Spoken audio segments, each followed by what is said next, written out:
Hello, welcome back to my new kitchen channel. তো পিউদি রান্নাঘরে আজকে লোটে মাছের ডবগা রান্না করে দেখাবো, চলো দেখা যাক। কড়াটা গরম হয়ে গেছে, এবারে তেল দিয়ে আলুটা ভেজে নেব। সর্ষে তেল দিয়ে দিলাম হাফ কাপ মতো। তেলটা গরম হয়ে গেছে, দুটো বড় বড় আলু কেটে ধুয়ে রেখেছি সেটাকে দিয়ে দিলাম কড়ার মধ্যে। হাফ চামচ নুন দিয়ে দেব, দিয়ে ভালো করে নেড়ে চেড়ে নেব। আলুটা ভেজে নেব, ভালো করে লাল করে ভেজে তুলে রাখবো। আলুটা ভালো করে লাল লাল করে ভাজা হয়ে গেছে, এইবারে তুলে নেব।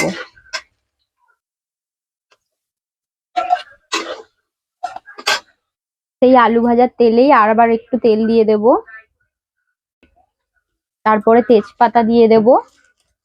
তেলটা গরম হয়ে গেলে তেজপাতা দিয়ে দেব।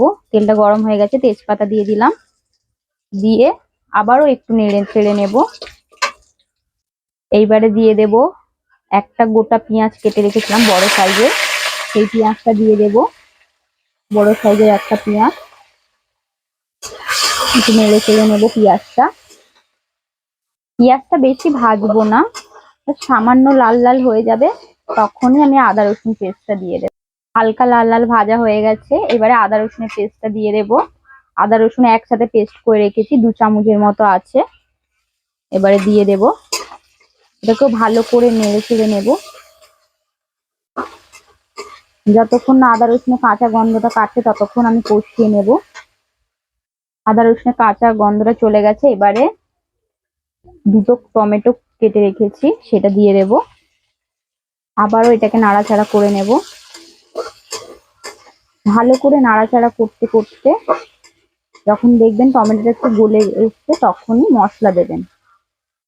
টমেটোটা মোটামুটি গলে গেছে, পুরো গলে যাওয়ার দরকার নেই, মোটামুটি এরকম হলেই হবে। এবারে 1 চামচ মতো হলুদ দিয়ে দেব, তারপর নাড়িয়ে নেব। 1 চামচ জিরের গুঁড়ো দিয়ে দেব, এটাকেও নাড়িয়ে নেব ভালো করে।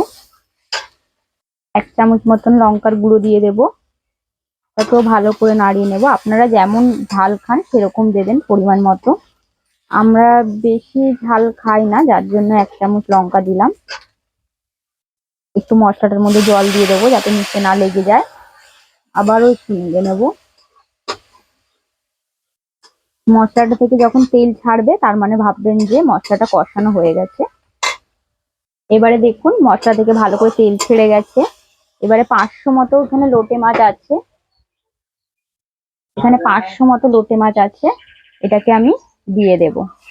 লোটে মাছটা গোটা গোটা রান্না হবে, লোটে মাছের ডবগা করব। এটাকে ভালো করে কষিয়ে নেব, মশলাটা ভালো করে গায়ের সাথে মাখিয়ে নেব লোটে মাছের গায়ে। হাফ চামচের মধ্যে একটু নুন দিয়ে দেব, লোটে মাছের মধ্যে নুন মাখানো যেহেতু ছিল তার জন্য অল্প নুন দিলাম। একটু মাখিয়ে নেব ভালো করে। একটু সাবধানে নাড়বেন যাতে মাছটা ভেঙে না যায়, গোটা গোটা রান্না করব তো। এর ওপর দিয়ে ভাজা আলুটা দিয়ে দেব, যে আলুটা ভেজে রেখেছিলাম দিয়ে দেব, দিয়ে ভালো করে নেড়ে নেব। আবার একটু আস্তে আস্তে আলতো ভাবে নাড়তে হবে, না হলে মাছটা ভেঙে যাবে।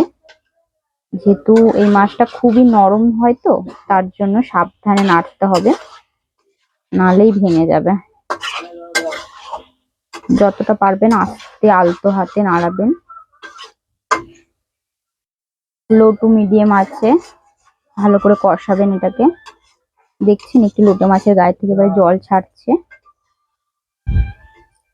একটু গ্রেভি গ্রেভি থাকবে, তাই আমি একটু গরম জল করে রেখেছিলাম সেটাকে দিয়ে দেব। ভাত দিয়ে কি রুটি দিয়ে খেতে পারবেন আপনারা, এটা খুবই টেস্টি হয়, একবার ঘরে ট্রাই করে দেখবেন।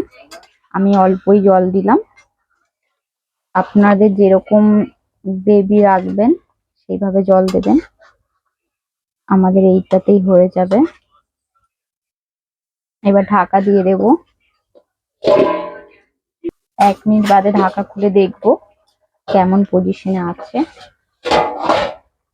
লো টু মিডিয়াম আছেই ফুটতে দেবেন আপনারা, নাহলে নিচে লেগে যাওয়ার সম্ভাবনা আছে। যেহেতু বেশি জল দেওয়া নেই, অল্পই জল, একটু গ্রেভি হবে তো তার জন্যই অল্প আঁচ দিলে জিনিসটা আস্তে আস্তে ভালোভাবে হবে। যত রান্নাতে আপনারা টাইম দেবেন ততই টেস্ট হবে। একটু রান্না করতে গেলে একটু ধৈর্য ধরে করতে হবে, ধৈর্য না থাকলে তো রান্না কখনোই ভালো হবে না। হয়ে গেছে, এবারে ধনেপাতাটা উপর থেকে ছড়িয়ে দেবো। একটু ফুটবে ধনেপাতাটা দিয়ে, 2-3 সেকেন্ডের মতো ফুটিয়ে এবারে নামিয়ে নেব। এবারে নামিয়ে নিলাম। দেখুন কতটা সুন্দর দেখতে হয়েছে। আপনারা একবার প্লিজ ঘরে ট্রাই করে দেখবেন এইভাবে, খুবই সুস্বাদু হয় এটা। রুটির সাথে কিংবা ভাতের সাথে খুবই ভালো লাগে। আপনারা একবার খেয়ে দেখবেন এবং ঘরে ট্রাই করবেন, কমেন্ট করে বলবেন কেমন হয়েছে। এই যে আমাদের রেসিপি রেডি। আপনারা ঘরে চাইলে এটা বানাতে পারেন, টেস্ট করে দেখবেন কেমন হয়েছে।